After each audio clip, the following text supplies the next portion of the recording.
Well, hello everyone. This is the Abundance Oracle here to talk to you today about how to be a hero if by chance you don't have any water. So that means if your public water supply got tainted in any manner, or let's say your well doesn't work and you can't bring up water there.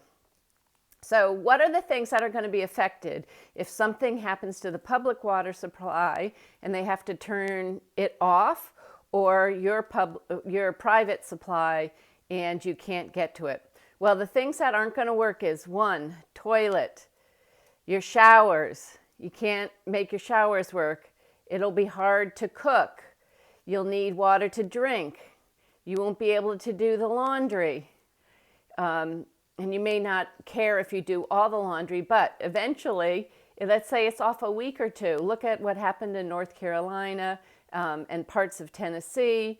What do you do about that? You'll need clean underwear, clean towels. You don't want disease to pass around. And also, how do you wash your dishes, for example? Okay, let's start out with the toilets. So there's a couple ways that you can handle that problem. If you get a 5-gallon bucket and have some strong, sturdy bags you can put in. You can take a pool floaty thing and put it on the top so you can sit on it, or you can also open up the top of the toilet seat and put the trash bag in there and then close the toilet seat down. That can work too, but you're going to need to have strong bags to be able to accumulate those used bags, and they'll need to be outside the house. And then where are you going to put those bags? So are you going to dig a hole? Are you going to have the holes pre-dug if it's wintertime? Are you going to be able to dig in the dirt or not? So these are things to think about. Okay. And think of how happy your family will be if all the other families are complaining about this and you're all set. Okay, next thing, showers. Well, maybe you buy a couple just large sponges, and you don't do whole showers, but you can dip in.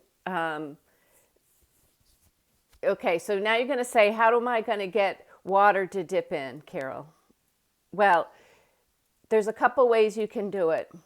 First off, if you turn off the water supply to your hot water heater, if you have a regular hot water tank, on the bottom, there's a little lever you can pull up to drain that water tank. So everyone has that in storage if you ever needed it. But you'd want to screw a hose onto the bottom, a short piece of hose preferably, and then drain it as you needed it. You can also go and take 5-gallon jugs, or maybe even less, because those get heavy. If you get older, they get heavy.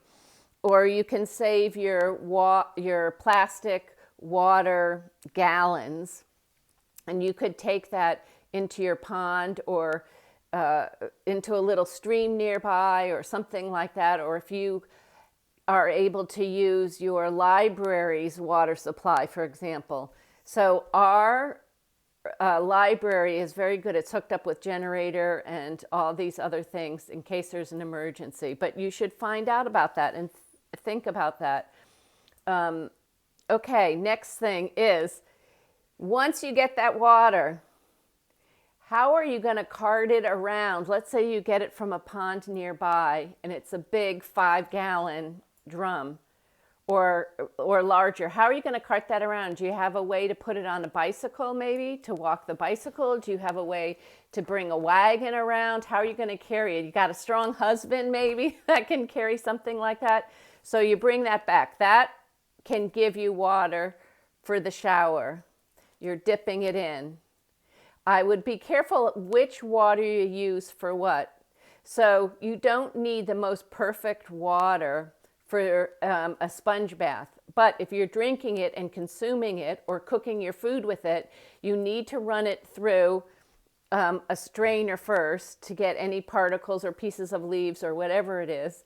And then if you're going to drink it, you run it through like a Berkey filter or Patriot Supply filter. I think they're called Aqua Pure or something like that.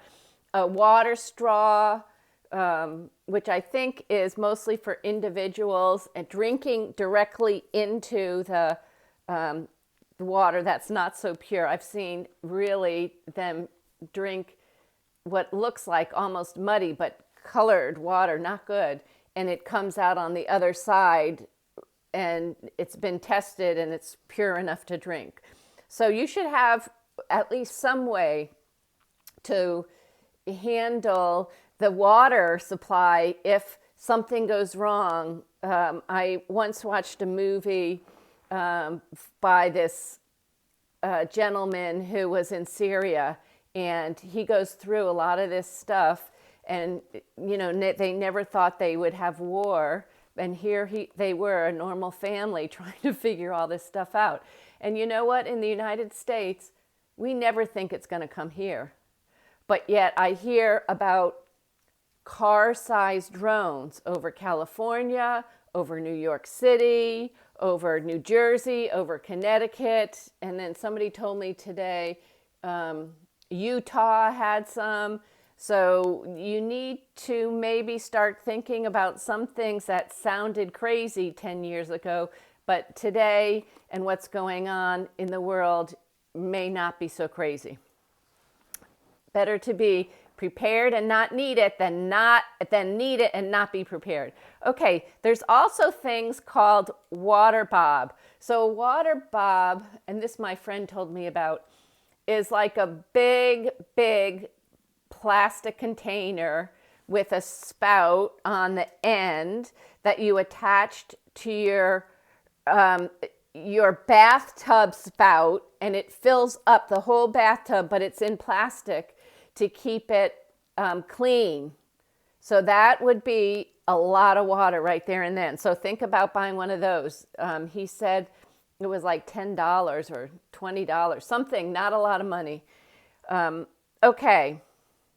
Big pans. When there were hurricanes coming here in New England, my mother always used to say, get out the big pots, fill up the pots with water, because you just never know when some of these facilities are going to stop working or you won't be able to access that. And if you have a gas stove, you can always melt. If there's snow outside, you can put it in your big pot and melt it. Or even on your barbecue stove that has propane, you should be able to melt some stuff if it's the middle of the winter. Okay, you can also, if you have a newer bathtub, some of those actually have the drains locked tight enough that they would be able to hold the water for quite some time.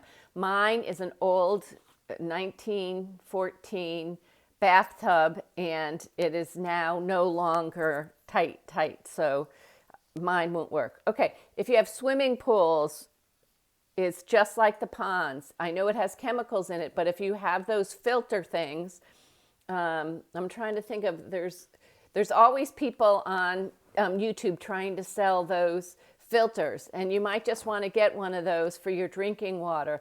And I think my whole house, has an Aquasana, I think it's called, and it's a whole house water supply filter. So that's, if you have some money, you might be able to consider that as well, and then not worry about that. Okay. Oh, another way to get water. There's this thing called a Silcox key, and it's like a T, and on the end of each one, it's like having a wrench almost. A socket, I guess, is what the men call it, a socket wrench. And if you have a commercial building somewhere near you, you would just find the one. There's only 4 types, but on the outside faucet thing for a commercial building, you have to have one of those Silcox, and you put it on and turn it, and then the water will start coming out. So in case of emergency, now that's probably a big emergency that you would need that for, but in case of emergency, like that family in Syria, that would have been really good for them to have, and not very many think of that. I think they're like $5 or something, not a lot. Good thing to put away in a box of maybe one day you might need. And you can pass it down, that box, emergency supplies, down to your kids. If you never use them, then your kids are all set, ready to go. Okay. Okay, water barrels. There's people that have gardens have things called water barrels. So like 65, 85, 100 gallons. It's a lot. And we're told that you should have 1 gallon per person per day for drinking.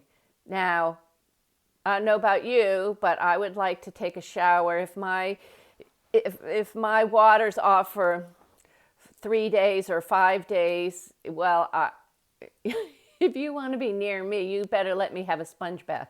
So 5 gallons a day is more what everybody needs, with washing dishes, washing yourself, being able to wash a few pairs of underwear and your lingerie and things like that, just so everything stays clean and healthy.